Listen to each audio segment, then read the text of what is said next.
Class में या 12th class में हो और आप चाहते हैं किसी तरीके के एंट्रेंस एग्जामिनेशन देना, यानी आप 12th या 11th साइंस से पढ़ाई कर रहे हैं, आप चाहते हैं इंजीनियर बनना, आप चाहते हैं डॉक्टर बनना, आप चाहते हैं फार्मासिस्ट बनना, तो हमारे इन वीडियोस को फॉलो जरूर करें, क्योंकि यहाँ मैं लेके आया हूँ एक नया टॉपिक जो है JEE ऊपर में। और इसी तरीके से जो है आपको 1 बाय 1 सारे वीडियोस हमारे इस चैनल पे आपको मिलने वाले हैं, जहाँ पे आपको 2024 के ये भी पुराने वीडियोस के अंदर में देखकर आप जो है यहाँ से एजुकेशन का बहुत सारा मटेरियल ले पाएंगे। आप जो है एंट्रेंस एग्जामिनेशन के फॉर्म किस तरीके से बनना है उसकी पूरी डिटेल जान पाएंगे। चलिए देखते हैं JEE 2024 का फॉर्म क्या है, किस तरीके से भरना है, क्या क्राइटेरिया दिया गया है, फीस वगैरह की पूरी डिटेल।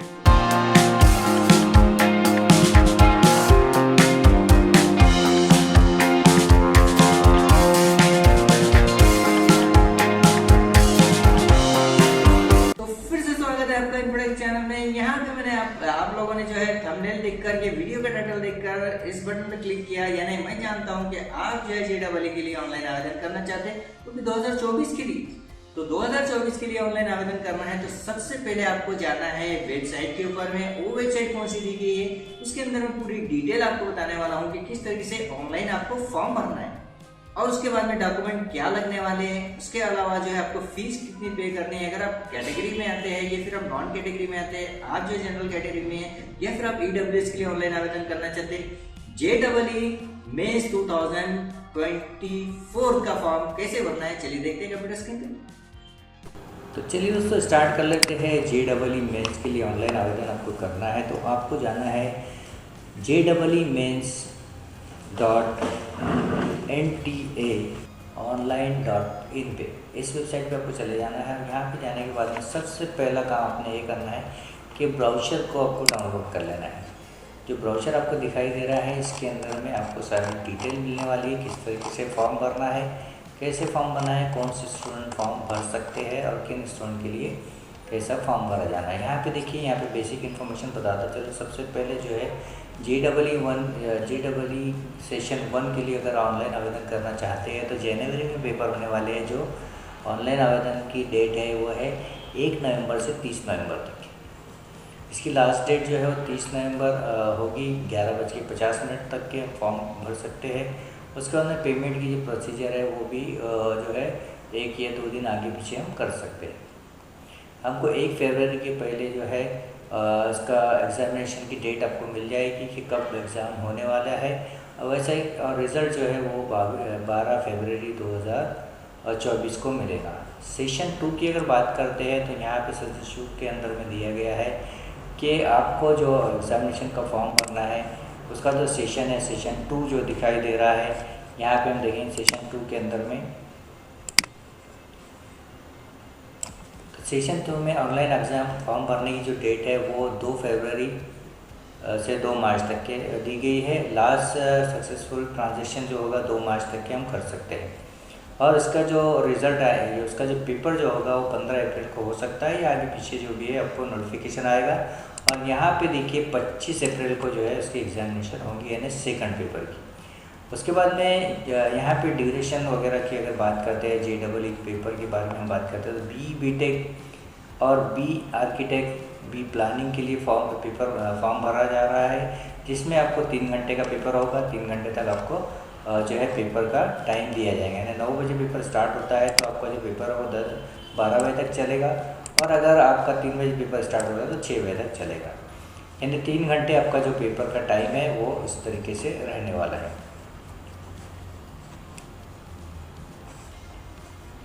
अब हम बात करते हैं इस पेपर के बारे में पूरी डिटेल की।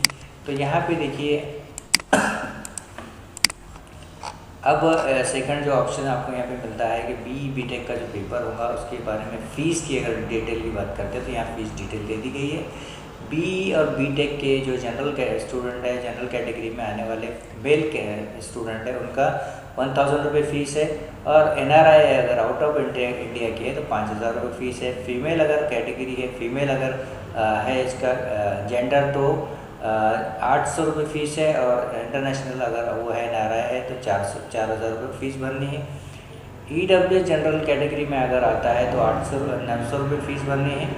मेल की, और अगर फीमेल है तो उसको सेम ही फीस 800 रुपये भरनी होगी। और यहाँ पे देखिए, अगर सेंट्रल आउट ऑफ इंडिया का अगर स्टूडेंट है तो यहाँ पे आपको 4500 रुपये भरनी है, और EWS कैटेगरी में आता है तो 4000 रुपये फीमेल कैटेगरी को भरनी होती है। जनरल EWS कैटेगरी और OBC में अगर 2 पेपर के लिए अगर अप्लाई कर रहे हैं तो आपको 2000 रुपये मेल कैंडिडेट को भरना होते हैं, और फीमेल को 1600 रुपये भरना होते हैं। SC ST या OBC या PWD पर्सन है, पर्सन विद डिसेबिलिटी है, तो मेल पर्सन को 1000 रुपये और फीमेल पर्सन को जो है वो है 1000 रुपये पे करनी है। और यहाँ पे थर्ड जेंडर अगर है तो उसको भी 1000 रुपये पे करनी है। इस तरीके से फॉर्म की जो क्राइटेरिया दी गई है, फॉर्म के बारे में डिटेल दे दी गई। अब यहाँ पे बहुत ही इंपॉर्टेंट पॉइंट की अगर बात करते हैं तो वो है सेंट्रल आउट ऑफ इंडिया का जो ऑप्शन दिया गया है, इसको आपको प्रॉपरली देखना है। काफ़ी सारे स्टूडेंट अगर आउट ऑफ इंडिया से पढ़ के आते हैं तो उनके लिए ज़रूरी है कि इस वीडियो में इस पॉइंट को ज़रूर समझें, क्योंकि काफ़ी सारे लोग जो है इस पॉइंट को समझ नहीं पा रहे हैं। यहाँ पे दिया गया है, देखिए, candidate who have completed the class 12 और equivalent examination outside of India और from the board not specify about the procedure certificate for the associate of Indian university AIU to effort for the examination they are passed to equivalent class 12 examination. यानी जो student बाहर से पढ़ के आए हैं उनके लिए ज़रूरी है कि एसोसिएशन ऑफ इंडिया यूनिवर्सिटी का उसे वेरिफिकेशन होना ज़रूरी है, अदरवाइज़ जो है वो स्टूडेंट जो है बाहर कैटेगरी में समझा जाएगा। अगर वो इंडिया का पर्सन है, इंडिया का स्टूडेंट है, उसका आधार कार्ड इंडिया का है, उसकी सारी डॉक्यूमेंटेशन इंडिया की है, लेकिन सिर्फ उसने 12 या इस तरीके का कोई कोर्स बाहर से किया है, तो उसको ये अथॉरिटी से सिग्नेचर का लेना, सिग्नेचर स्टैम्प का उसके डॉक्यूमेंट में होना ज़रूरी है, अदरवाइज़ वो फॉर्म जो है NRI कैटेगरी में चला जाएगा। लेकिन अगर वो स्टूडेंट अगर NRI कैटेगरी में नहीं जाना चाहता है तो इनका आपको सिग्नेचर साइन होना ज़रूरी है। ये बड़ा इंपॉर्टेंट पॉइंट है। इस पॉइंट को काफ़ी अच्छी तरीके से समझे ताकि आप फॉर्म को सही तरीके से फिलअप कर पाए। एलिजिबिलिटी क्राइटेरिया की बात करते हैं तो 12 क्लास का होना ज़रूरी है, 12 पास या फिर 12 अपियर। 11 का स्टूडेंट हो या 12 के अंदर अभी स्टूडेंट हो, वो स्टूडेंट ही अप्लाई कर सकता है और दूसरा स्टूडेंट नहीं कर सकता। दूसरी बात, यहाँ पे कैंडिडेट जो है वो साइंस से ही होना चाहिए, उसके अंदर साइंस के स्टूडेंट ही अप्लाई कर सकता है। EWS यानी जनरल कैटेगरी में इकोनॉमिकल वीकर सेक्शन है, उसके बारे में DR दिया गया है, इसको प्रॉपरली पढ़ना है। नॉन क्रिमिनल के बारे में दिया गया है, उसको पढ़ना है। यानी ये जो पॉइंट्स यहाँ पे दिए गए हैं उसको प्रॉपरली आप पढ़ते हैं तो ही आपका फॉर्म प्रॉपरली सबमिट हो पाएगा। चलिए देखते हैं फॉर्म किस तरीके से फिलअप करना है। सबसे पहले ये वेबसाइट पे आपको आ जाना है। आने के बाद में यहाँ पे न्यू कैंडिडेट रजिस्ट्रेशन बटन पे क्लिक करेंगे। जैसे न्यू कैंडिडेट रजिस्ट्रेशन बटन पे क्लिक करते हैं, ब्राउज़र यहाँ पे फिर से दिखा रहा है, इसे डाउनलोड कर आपको रीड करना है। अगर आप ब्राउज़र नहीं पढ़ते तो हो सकता है कि आपसे कुछ गलती हो जाए। यहाँ पे फीस वगैरह की डिटेल दी गई है, ये सारी चीज़ों को आपको जैसे मैंने स्टार्ट में बताया।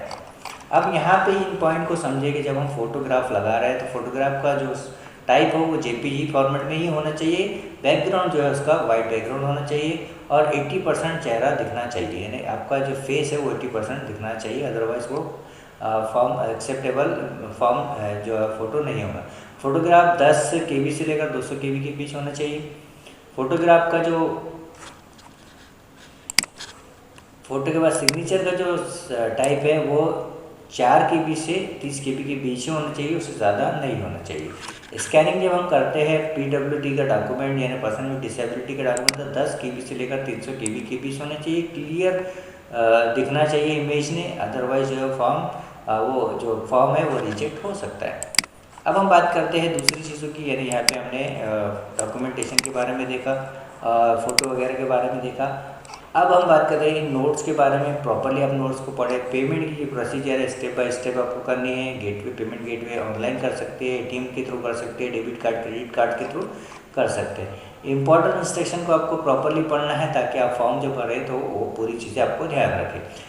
पासवर्ड जब हम बनाते हैं तो ऐसा पासवर्ड हो जो आपको याद रह सके। 8 कैरेक्टर से लेकर 13 कैरेक्टर के बीच होना चाहिए। पहला अपर केस होना चाहिए, बाकी के लोअर केस और न्यूमेरिकल लेटर्स या फिर उसके बाद सिंबल्स का होना ज़रूरी है।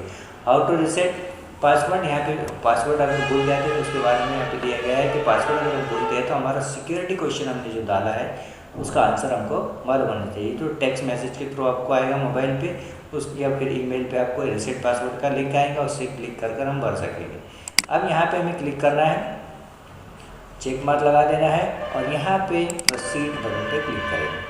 जैसे ही प्रोसीड बटन पे क्लिक करते हैं तो यहाँ पे सारे ऑप्शंस को आपको प्रॉपर्ली देखना है। Log in with the identification, online submission of application form, DigiLocker आपके पास में अवेलेबल है तो इसे हमने सेलेक्ट कर लॉगिन करना है। डिजी लॉकर लॉगिन करेंगे और वो आईडी पासवर्ड आपको डालेंगे। डिजी लॉकर नहीं है तो यहाँ से हमें क्लिक करके नया डिजी लॉकर बना लेना है। एबीसी कार्ड हमने बना रखा है तो फिर से एबीसी कार्ड का लॉगिन यहाँ से हम कर सकते हैं। और बैंक एकेडमिक बैंक अगर आपका है तो उससे भी हम यहाँ से लॉगिन कर सकते हैं। पासपोर्ट से आप करना चाहते हैं तो पासपोर्ट की डिटेल यहाँ पे डालनी होगी। पैन कार्ड से आप करना चाहते हैं पैन कार्ड की डिटेल डालनी होगी। आधार कार्ड से आप करना चाहते हैं तो आधार कार्ड की डिटेल डालनी होगी। और I have non Indian passport, आपके पास में किसी भी तरीके का इंडिया का कोई पासपोर्ट नंबर है तो हम यहाँ पे डालकर क्लिक टू प्रोसीड करेंगे। लेकिन जनरली हमें इस बटन पर क्लिक कर एक अपना आधार नंबर डाल देना है। अब आधार नंबर प्रॉपरली डालने के बाद में check click to proceed button पर क्लिक करेंगे। यहाँ पे 12 नंबर्स का होना ज़रूरी है। मैं ये जो नंबर है ये ऐसे ही डाल रहा हूँ, ओरिजिनल आधार नहीं है। और उसके बाद में क्लिक टू प्रोसीड बटन पर क्लिक करेंगे। क्लिक टू प्रोसीड बटन पर क्लिक करने के बाद में यहाँ पे देखिए ऑथेंटिकेशन एट द एग्जामिनेशन आपको दिखा रहा है, तो फिर से यहाँ पे शेयर विद आधार कर सकते हैं, आधार नंबर की डिटेल डाल सकते हैं। आधार की जगह पे यहाँ पे इनमें से कोई डिटेल डाल सकते हैं या फिर इनमें से कोई डिटेल हम डालकर क्लिक टू प्रोसीड करेंगे।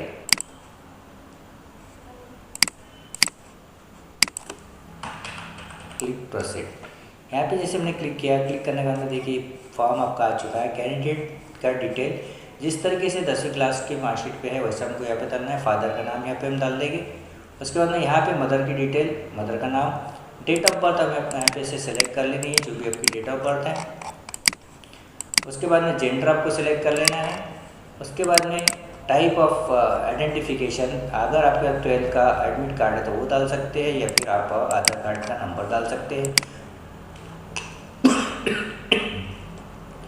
आपका यहाँ पे एड्रेस डालना है, ऑप्शनल एड्रेस। उसके बाद में लोकेलिटी, उसके बाद में इंडिया से हम बिलोंग करते हैं तो इंडिया हमने सेलेक्ट कर लेना है। आपका स्टेट आपको यहाँ पे सिलेक्ट कर लेना है। उसके बाद में यहाँ से आप डिस्ट्रिक्ट शहर सेलेक्ट करेंगे, पिन कोड डाल देंगे। उसके बाद में यहाँ से आपका मोबाइल नंबर 2 बार डालना है। उसके बाद में ईमेल आईडी डाल देंगे 2 बार। और ऑप्शनल अगर अदर नंबर डालना चाहते हैं तो फिर से हमें डालना है, फिर सेम एज आधार कर देंगे, यानी सेम यहाँ का एड्रेस यहाँ पे आ जाएगा। उसके बाद आप पासवर्ड डाल देंगे, फिर से यहाँ पे पासवर्ड डालेंगे। सिक्योरिटी क्वेश्चन, यहाँ पे इस पॉइंट को आपको समझना है, सिक्योरिटी क्वेश्चन मीन्स क्या है। यहाँ से जो क्वेश्चन हम लेंगे वो क्वेश्चन का आंसर हमें याद होना चाहिए अगर पासवर्ड हम भूल जाते हैं तो। उसके बाद में यहाँ पे कैप्चा कोड हम डाल देंगे और सबमिट बटन पर क्लिक करेंगे। इस तरीके से ये फॉर्म की पहली प्रोसीजर है यहाँ पे कंप्लीट होंगी, जहाँ पे ये आपका नंबर जनरेट हो जाएगा। अब हम चलते हैं आगे के फॉर्म के अंदर में क्या क्या करना है आपको। अब जो यहाँ से आपको सारी डिटेल को फिलअप करना है, जैसा कि सबसे पहले हमें जो है ये फॉर्म को सिलेक्ट करना है। यहाँ से आपको इनमें से कोई एक ऑप्शन लेना है। मैं यहाँ पे आधार वाला ऑप्शन ले लेता हूँ और यहाँ पे आधार की डिटेल ऐड करूँगा और उसके बाद में ये सारे डिटेल ऐड करने वाला हूँ, यानी अपना नाम, जिस तरीके से 10 क्लास की मार्कशीट पे फादर का नाम, मदर का नाम और एड्रेस आपका पूरा, ईमेल आईडी, मोबाइल नंबर वगैरह सारी चीज़ें यहाँ पे डालने के बाद में अब जो है मैं नेक्स्ट बटन पे क्लिक करूँगा, जहाँ पे पासवर्ड डालूंगा, उसके बाद कैप्चा कोड डालूंगा।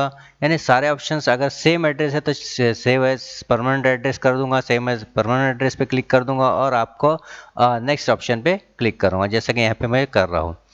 ये देखिए अब कैप्चा कोड डालूंगा। अब कैप्चा कोड डाले बाद में ये देखिए यहाँ पे ऑप्शन दिखाता है कि आपका सारी डिटेल आपको डालनी है कि आपने नाम सही लिखा है, मदर नेम, पता वगैरह सब चेक मार्क लगाकर सबमिट ओटीपी बटन पे क्लिक करना है। जैसे सबमिट ओटीपी बटन पे क्लिक करते हैं ओके का ऑप्शन आपको मिल जाता है। यहाँ पे आपको ओके का ऑप्शन के बाद में यहाँ पे अपना एक ओटीपी डालना है जो आपके ईमेल आईडी के ऊपर में आता है। जनरली होता ये है कि हर किसी फॉर्म के अंदर में जो ओटीपी आता है वो मोबाइल पे आता है, लेकिन यहाँ पे JEE मेंस 2014 का 2024 का जो ऑप्शन है वहाँ पे पहला ओटीपी ईमेल पे आता है, उसे वेरीफाई करना है। यहाँ पे वेरीफाई करने के बाद में देखिए ओके कर देना है। अब यहाँ पे आप अपना आईडी डालें, पासवर्ड डालें, कैप्चा कोड डालें और लॉगिन बटन पर क्लिक करना है। आईडी पासवर्ड डाले बाद लॉगिन करना है, जैसा कि यहाँ पे आपको दिखाई दे रहा है। हम यहाँ पे आईडी यानी जो ईमेल के ऊपर में आईडी आया है वो हम यहाँ डालेंगे, पासवर्ड हम डालेंगे और उसके बाद कैप्चा कोड डाले बाद लॉगिन बटन पर क्लिक करेंगे। जैसे हमने लॉगिन बटन पर क्लिक किया, यहाँ पे देखिए लॉगिन बटन का जो ऑप्शन आपको दिख रहा है, इस पर क्लिक करने के बाद में फॉर्म इस तरीके से ओपन होगा। यहाँ पे आपको सारी डिटेल दिखाई देने लगेंगी, स्टूडेंट का नाम, स्टूडेंट का मोबाइल नंबर, ये सारी चीज़ें आपको देख लेना है। उसका जो आइडेंटिफिकेशन आईडी हमने डाल रखा है वो सारी चीज़ें, नेशनलिटी वगैरह डालनी है, स्टेट वहाँ पे सिलेक्ट करना है, डिस्ट्रिक्ट, लैंग्वेज किस लैंग्वेज में उसने पेपर दिया था वो डालेंगे, यानी 12th क्लास किस लैंग्वेज में था ये पेपर देने वाले हैं वो हम यहाँ पे सिलेक्ट करेंगे। यहाँ पे डिसेबल है तो ये नो करेंगे, नहीं है तो नो करेंगे, यस है तो यस करेंगे। पर्सन विद डिसेबिलिटी, उसके बाद में अर्बन, उसके बाद में इनकम का डिटेल वहाँ पे डाल देना है, इनकम फादर का डिटेल है, फादर क्या करते हैं, उनका एजुकेशन क्या है वो डिटेल आपको यहाँ पे डाल देनी है। और उसके बाद में आप यहाँ से लैंग्वेज सिलेक्ट करेंगे, आपकी लैंग्वेज जिस लैंग्वेज के अंदर में अपने पेपर देना है। फिर यहाँ पे कैप्चा कोड आप यहाँ पे डाल देते हैं, जो भी कैप्चा कोड वहाँ पे दिखाई दे रहा है, और चेक मार्क लगाएंगे और सेंड एंड नेक्स्ट बटन पे क्लिक करेंगे। सेव टू नेक्स्ट बटन पे क्लिक करने के बाद ये देखिए ये बड़ा इंपॉर्टेंट ऑप्शन है। यहाँ पे पेपर 1 और पेपर 2 दिया गया है। पेपर 1 के अंदर में अगर बी टेक देना चाहते हैं तो पेपर 1 होगा, बी टेक प्लस आर्किटेक्ट देना चाहते हैं तो 2 होगा, बी प्लानिंग के साथ लेना चाहते हैं तो 3 होगा, 2 होगा। लेकिन यहाँ पे अगर सिर्फ बी आर्क के लिए देना चाहते हैं तो बी आर्क सेलेक्ट करना है, बी टेक ना ले। आप बी प्लानिंग के लिए लेना चाहते हैं तो बी प्लानिंग ले। अगर आप दो किसी इसमें से किसी दो को लेना चाहते हैं तो दोनों option B tech plus architect या फिर प्लानिंग ले सकते हैं। सेशन 1 के लिए भरना चाहते हैं, सेशन 1-2 के लिए भरना चाहते हैं तो यहाँ पे सेशन 1-2 अगर जैसे हम सिलेक्ट करेंगे तो यही आईडी आपका जो नेक्स्ट पेपर आने वाला है उसमें चलेगा, उसकी फ़ीस नेक्स्ट आपको भरनी होगी। उसके बाद में यहाँ से आपको सेंटर सेलेक्ट करना है। महाराष्ट्र स्टेट में पहला सेंटर हम यवतमाल ले लेते हैं, दूसरा सेंटर हम अमरावती ले लेते हैं, तीसरा सेंटर जो है नागपुर लेंगे, चौथा जो है वर्धा हम यहाँ पे सिलेक्ट कर लेते हैं। 1 बाय 1 सारे ऑप्शंस को हमने ले लेना है, यानी सेंटर हमने सिलेक्ट किया। अब यहाँ पे सेंटर सेलेक्ट करने के बाद में एक बात को याद रखना है कि हमें यहाँ से चेक कैप्चा कोड डाले बाद में एग्री जो ऑप्शन है, एग्री वाला जो ऑप्शन है उसे क्लिक करना मैंडेटरी है। फिर सेव एंड नेक्स्ट बटन पे क्लिक करेंगे। जैसे सेव एंड नेक्स्ट बटन पे क्लिक करेंगे तो यहाँ पे देखिए ये सारी डिटेल आ चुकी है, जिसको बोलते हैं 10 क्लास की डिटेल आपको डाल देनी है, 12 क्लास की डिटेल आपको वहाँ पे डाल देनी है, 1 बाय 1 सारे ऑप्शन डाल देना है। यानी 10 में कितना परसेंटेज था आपका, 12 क्लास में कौन सी क्लास से हमने पढ़ा है, कौन से स्कूल से पढ़ा है, उसकी पूरी डिटेल यहाँ पे डाल देंगे। अब यहाँ पे देखिए 10th और 12 की डिटेल आपको डालनी है, यानी जिस स्टेट से हमने कर रखा है वो स्टेट हमने वहाँ पे सेलेक्ट कर लेना है। उसके बाद में किस साल में आपने पास आउट किया है, 2022-23 में या फिर आपने 21 में पास किया वो डिटेल, महाराष्ट्र से किया, यवतमाल से किया, स्कूल का नाम, स्कूल का पिन कोड यानी आपका जो स्कूल है, उसके बाद में रोल नंबर आप यहाँ पे डाल देंगे आपका। उसके बाद में यहाँ पे डालेंगे कि आपका पिन कोड या फिर आपका जो है मार्क, अगर परसेंटेज है तो मार्क डालेंगे, यानी कितने में से कितने मार्क मिले उसका परसेंटेज ऑटोमेटिकली सिलेक्ट हो जाएगा। फिर 12 की डिटेल वहाँ पे डालनी है, 12 के स्कूल का नाम। अगर यहाँ पे एक बात को याद रखना है, अगर आप जो है आउट ऑफ इंडिया से है तो वहाँ पे अदर वाला ऑप्शन मिलता है, उसे सिलेक्ट करना होता है। ये बड़ा इंपॉर्टेंट पॉइंट है, इस बात को याद रखें कि अगर आप आउट ऑफ इंडिया से है तो अदर वाले ऑप्शन यानी स्कूल का जो डिटेल डालनी है अदर में डालना है। उसके बाद में चेक मार्क लगाकर ओके सबमिट बटन पर क्लिक करेंगे। यहाँ पे देखिए आप ट्विन है तो यस करेंगे, नहीं है तो नो करेंगे। उसके बाद कैप्चा कोड डाल के फिर से सेव एंड नेक्स्ट बटन पर क्लिक करेंगे। सेव नेक्स्ट बटन पर क्लिक करने का मतलब ये है कि अगर आप जो है ट्विन नहीं है तो आगे आपका फॉर्म बढ़ जाएगा। अब यहाँ पे आपको आपका फादर का डिटेल डालना है, यानी फादर का मोबाइल नंबर डालेंगे, फादर का ईमेल आईडी वहाँ पे डालेंगे, उसके अंदर कैप्चा कोड डालेंगे, क्योंकि वहाँ पे 2 बार वेरिफिकेशन होता है, एक फादर के ईमेल आईडी पे, मोबाइल नंबर पे, और दूसरा जो है आपके अपने मोबाइल और ईमेल आईडी के ऊपर में। यहाँ पे फादर की डिटेल हमने डाल देनी है, फादर का मोबाइल नंबर हम डाल देते हैं, उसके बाद में फादर का ईमेल आईडी डालेंगे, फिर कैप्चा कोड वहाँ पे डाल देंगे। जैसे कि आप यहाँ पे देख रहे हैं सारी फील्ड्स को प्रॉपरली फिलअप करना है ताकि आप सही तरीके से फॉर्म को फिल कर पाए। ईमेल आईडी अगर यहाँ पे डिस्प्ले हो रहा है तो इसकी कोई वजह नहीं, आप इसका मिसयूज़ ना करें। ईमेल पे जाकर आप किसी तरह की कोई ईमेल ना करें, क्योंकि ये सिर्फ इन्फॉर्मेशन के लिए बताया जा रहा है ताकि आप सही तरीके से ईमेल आईडी को डाल सकें और कैप्चा कोड को वहाँ पे डालने के बाद में गेट ओटीपी बटन पे क्लिक करना है। गेट ओटीपी बटन पे क्लिक करते ही यहाँ पे ईमेल ओटीपी आ जाएगा ईमेल पर, मोबाइल पे। यहाँ पे हमने मोबाइल वाला ओटीपी डाल देना है, जैसा कि यहाँ पे हम देख रहे हैं मोबाइल वाला ओटीपी और ईमेल वाला ओटीपी हम यहाँ पे डाल देंगे। उसके बाद में हम चेंज करना चाहते हैं तो नीचे जो है ब्लू कलर का आइकॉन है, उस पर क्लिक कर कर आप ईमेल आईडी को चेंज कर सकते हैं। अगर आपने ईमेल आईडी गलत डाल रखा है तो वहाँ पे चेंज का ऑप्शन दिया गया है। लेकिन अगर आप नहीं करना चाहते उसे तो वहाँ से हमने चेक मार्क लगाकर उसे क्लिक कर देना। अब फ़ोटो हम स्कैन कर लेते हैं। स्कैन करने के बाद में आपका जो यहाँ पे ओटीपी डालने के बाद में वेरीफाई ओटीपी पे क्लिक करेंगे, चेक मार्क लगाकर वेरीफाई करेंगे। अभी वेरीफाई होने के बाद में यहाँ पे देखिए दो ऑप्शन दिख रहे हैं, एक फ़ोटो साइन का, यानी फ़ोटो और साइन को अपलोड करना है।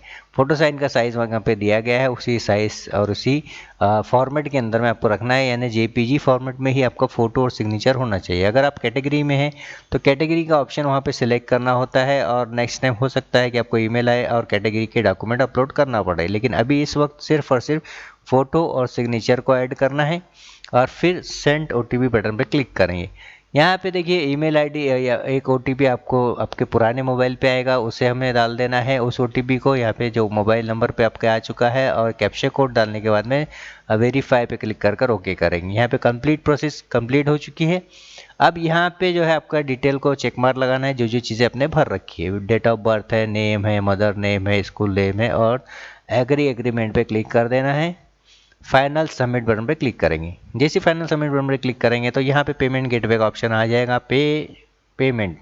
अब यहाँ पे पेमेंट पे क्लिक कर कर इसमें से किसी एक पेमेंट गेटवे को हमने सेलेक्ट कर लेना है, और पे बटन पे क्लिक कर कर कार्ड से या यूपीआई से जिस भी तरीके से आप पेमेंट करना चाहते हैं उस पर सिलेक्ट कर कर उसे स्कैन कर लें। स्कैन करने के बाद में आपका जो पेमेंट है वो ट्रांसफ़र होगा पेमेंट गेटवे के थ्रू। 1000 रुपये पेमेंट बता रहा है, यानी ये फॉर्म जो है बॉयज़ का है। अब गर्ल्स का अगर फॉर्म भरते हैं तो 800 रुपये होता है, लेकिन गर्ल्स के अलावा यहाँ पे बॉयज़ का फॉर्म हम भर रहे हैं और जनरल कैटेगरी का है तो 1000 रुपीज़ पे करने होंगे। और स्टार्टिंग में मैंने आपको बताया है कि किस तरीके से पेमेंट की प्रोसीजर है, किस तरीके से किस कैटेगरी की क्या फ़ीस दी गई है, और अगर एनआरआई कोटा का फॉर्म आप भर रहे हैं आउट ऑफ इंडिया का तो वो किस तरीके से आपको सिलेक्ट करना है। देखिए पेमेंट का ऑप्शन आ चुका है, हमने पेमेंट कर चुके हैं। यहाँ पे इस तरीके का अगर मैसेज आता है तो आपको जो है एक दिन के बाद में लॉगिन कर कर देखना है। अब यहाँ पे हमने दूसरे दिन लॉगिन किया, यानी पेमेंट फेल अगर होता है तो, अदरवाइज़ जो है आपने थोड़ी देर रुकना है। पेमेंट प्रोसीजर होने के बाद ऑटोमेटिकली पेमेंट की प्रोसीजर वहाँ पे दिखा देगा। देखिए यहाँ पे इनकम्प्लीट पेमेंट दिखा रहा है, यानी पेमेंट होने के बाद भी पेमेंट नहीं हुआ, इसका मतलब आपको थोड़ी देर रुकना है या फिर दूसरे दिन उसे लॉगिन कर कर जो है डाउनलोड करना है फॉर्म को। अब हम यहाँ पे आईडी पासवर्ड डालेंगे, कैप्चा कोड डालेंगे, लॉगिन बटन पर क्लिक करेंगे। कैप्चा कोड डाले बाद में लॉगिन बटन पर क्लिक करना है। क्लिक करने के बाद में देखिए ये फॉर्म आपका यहाँ पे कंप्लीट दिखा देगा। डैशबोर्ड एप्लीकेशन पे क्लिक करेंगे और ये देखिए डाउनलोड हो चुका है। इस फॉर्म को हमें ओपन कर कर या तो प्रिंट आउट निकाल ले या फिर आप अपने पास मोबाइल में रख दे। ये फॉर्म आ चुका है, इस फॉर्म का आप यूज़ कर सकते हैं। इसमें सारी डिटेल आ चुकी है पेमेंट की और आपके फॉर्म की और आपकी पूरी डिटेल। तो दोस्तों वीडियो कैसा लगा आपको? वीडियो पसंद आया तो लाइक ज़रूर करें, सब्सक्राइब ज़रूर करें। इसमें कुछ कमी लगी या फिर आपको कुछ नया सीखना है या इसमें कुछ आपको नहीं समझ में आया तो कमेंट बॉक्स में कमेंट ज़रूर करें। Thank you very much once again, thank you, bye bye.